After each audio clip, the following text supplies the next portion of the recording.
नमस्कार मित्रांनो, आताच्या क्षणाची सर्वात मोठी बातमी समोर येत आहे। चला तर जाणून घेऊया काय आहे आजचा स्पेशल रिपोर्ट। सविस्तर बातमी जाणून घेण्यापूर्वी आपण चॅनलवरती नवीन असाल तर चॅनलला सबस्क्राइब करा, बेल आयकॉन प्रेस करा।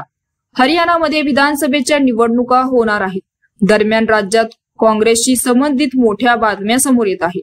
भूपेंद्र सिंह हुडा यांच्याशी सुरू असलेल्या मतभेदादरम्यान भाजपाच्या नेत्या कुमारी शैलजा यांना पक्षात येण्याची ऑफर दिली आहे।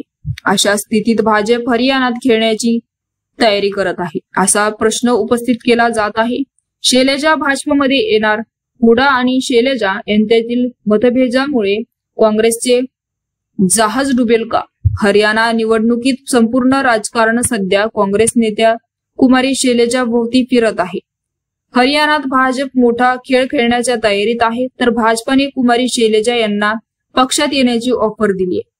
माजी मुख्यमंत्री आणि केंद्रीय मंत्री मनोहर लाल खट्टर म्हणाले की काँग्रेसमध्ये कुमारी शैलजा यांचा अपमान केला जात होता।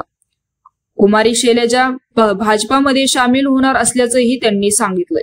तर मित्रांनो, याविषयी आपलं मत कमेंटमध्ये नक्कीच कळवा आणि चॅनलला आणखीनही सबस्क्राइब केलं नसेल तर चॅनलला सबस्क्राइब करा, बेल आयकॉन प्रेस करा। तूर्तास धन्यवाद। जय महाराष्ट्र।